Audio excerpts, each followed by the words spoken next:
Hi, Mark White here. I am the president and founder of Idaho Estate Planning. Joining me today is our Director of Client Services, Bill Polson. Howdy. And you know, it's that time of the year, Bill. People are getting ready to cook their turkey dinners for Thanksgiving. Yes. And last year we got a little bit of feedback because we talked about fruitcake. Yes. Yes. And a lot of people don't know much about fruitcake, but you can look at our YouTube channel and you can find that one and find out a little bit more about fruitcake. However, I'm concerned because there's a lot of people out there that, one, not quite sure how to cook a turkey. Mm-hmm. There are some that traditionally dry it out completely. Not my favorite turkey. Not my favorite, no. And then, you know, try to make up for it with lots of cranberry sauce. Hey, and the more cranberry sauce, the better on the white meat, that's for sure. There you go. And then there's those that create, you know, a bomb and throw the turkey into hot grease. Yes, yes. And we read every year about a house that catches fire or a garage. I remember melting the plastic siding on the side of a house at one time. May not have been the turkey, it may have been something else. I can't remember, but there are many things that are flammable around the home, so you have to be careful. That's the hot grease, and boy, that'll go up pretty fast, and you can easily get burned doing that. Yes, you can. Yeah. I'm not even sure how they thought to deep fat fry a turkey. I don't know. They're a genius, whoever came up with it, because a deep fried turkey is truly delicious, but it's not for the foolhardy. Yeah. You definitely need to do your research and be careful. Because as everyone knows, as soon as water hits hot oil, you get that explosion.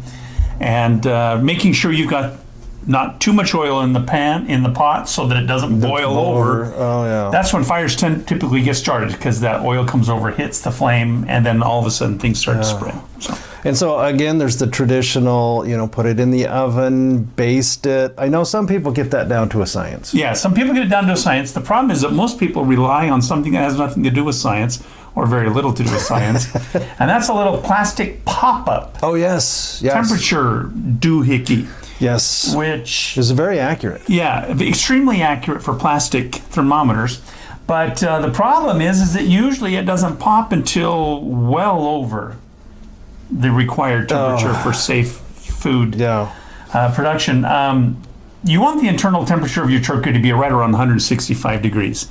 Often these temperature probes pop at about 170 to 180 or higher. So we've now dried out the white meat again. Thoroughly dried out the breast meat of the turkey. Now a lot of people use the baking bag, which can help to keep it moist. It can. The baking bag uses a technique that's very similar to basting, and also to by holding the moisture in, it helps mediate all that. It still can dry out the turkey more, but that is certainly a very safe way of doing your turkey. Very good.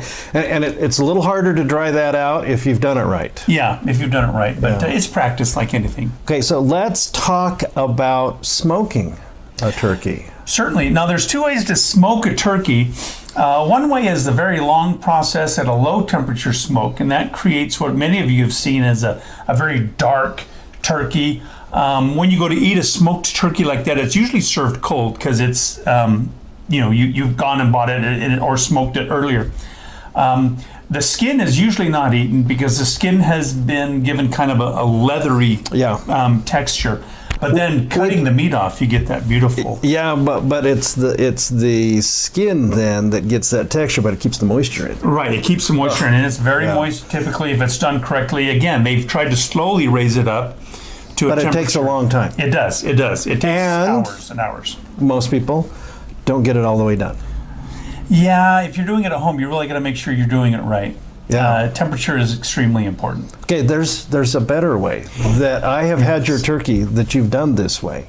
Well, thank you. And it's wonderful. It has become my favorite way to do a turkey, and it's something I learned over time with a lot of research.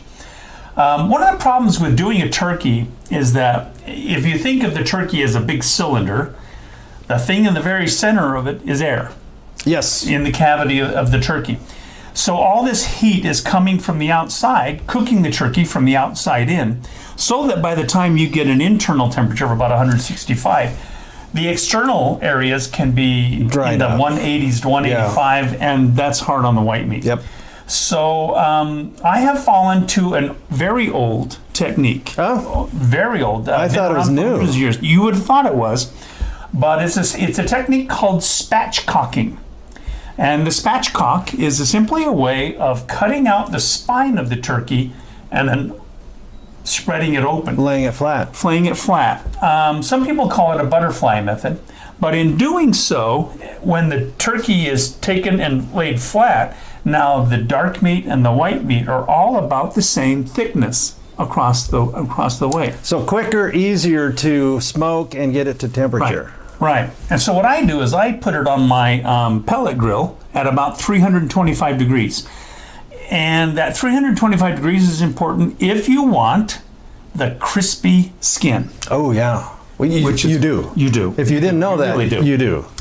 And so we lay that out, and then I use a digital thermometer placed into the deepest part of the meat and cook it at that 325 in that smoky environment until I hit the right temperature. Yes.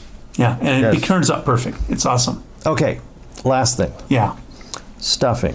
Stuffing. Isn't that great? We call it stuffing because we used to stuff it all in the bird. I know. And you throw it in the oven forever and you dry out the white meat and you finally got the stuffing cooked. Maybe. Yeah. Maybe you got the stuffing cooked. Because the problem is that by the time you want to get the stuffing in the center of the bird all the way in to 165 degrees, there's absolutely no way that you've saved the rest of the meat of the bird. Oh, yeah.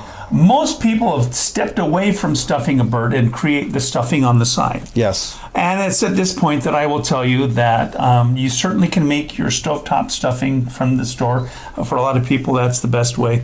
It works. It works. But I will tell you, if you really want to impress somebody, make a batch of cornbread. Fry up some pork sausage. Hold it. Cornbread. Cornbread. Come on, that's easier than drying out the bread Oh, and my making goodness, the it bread, is. you know, the little croutons It that you truly is. use. Yeah. It truly is. Okay. I make a batch of cornbread. I fry up some pork sausage. Yeah. And then I crumble that cornbread into a pan with the pork sausage, some butter, and some savory and aromatic herbs and vegetables, and bake that with a little bit of the turkey broth. Yes. Now, when you get like the neck and the other parts of the turkey that you don't necessarily cook, That you throw away. you just boil that up, make some turkey broth. Do the broth. If you don't want to go to the trouble, get some chicken broth and pour that in with it, and then slowly bake it. Stir it every once in a while, and you get this. This is terrible stuff. It is awful. I've had it. It's really bad. It is awful. And the greatest thing about it is it's got that great combination of that nutty sweetness from the cornbread and the great herbal, savory nature of the broth and all the aromatics. Yeah. You will have your best. Oh my goodness. And you'll look like a professional when you do this. So now I heard recently, just say no right now, don't try it. I've heard somebody was trying to do the stuffing under the skin, between the skin and the bird. Yeah, same problem. Yeah. Same problem. Oh my goodness. Yeah, it really is. And I will tell you one thing too. There's been a lot of discussion about, back in the late 90s, it was extremely popular to do the brining. And you may have heard of these people that use a liquid brine and they hold it in a cooler for 2 days and they're trying to find space to hold this. You certainly, if that's what you found is your best way, I'm not going to knock it down, but if you were thinking of trying it, I would suggest try what's called a dry brine. Really, the thing that you're trying to get into the bird is the salt, because it helps get in there and tenderize everything. Yeah. So a little bit of kosher salt spread out over the turkey the day before, And just let it sit. and let it sit. And then when it comes time to do your cooking, that is a dry brine, much less work, and fantastic results. All right. So here at Idaho Estate Planning, this is not what we do, but as you can tell, Bill has a passion for food. He also happens to have a degree in culinary arts from Boise State University. And you know what? We want you to be safe over Thanksgiving, and we want you to have good food and enjoy your families. So please do have a safe Thanksgiving. You're going to eat too much. That's okay. We know that's going to happen. And so happy Thanksgiving from our team here at Idaho Estate Planning. Thank you, Bill. Oh, you bet. Enjoy your turkey, enjoy your pumpkin pie, and For you adventurous folks, mincemeat pie. Oh, yes.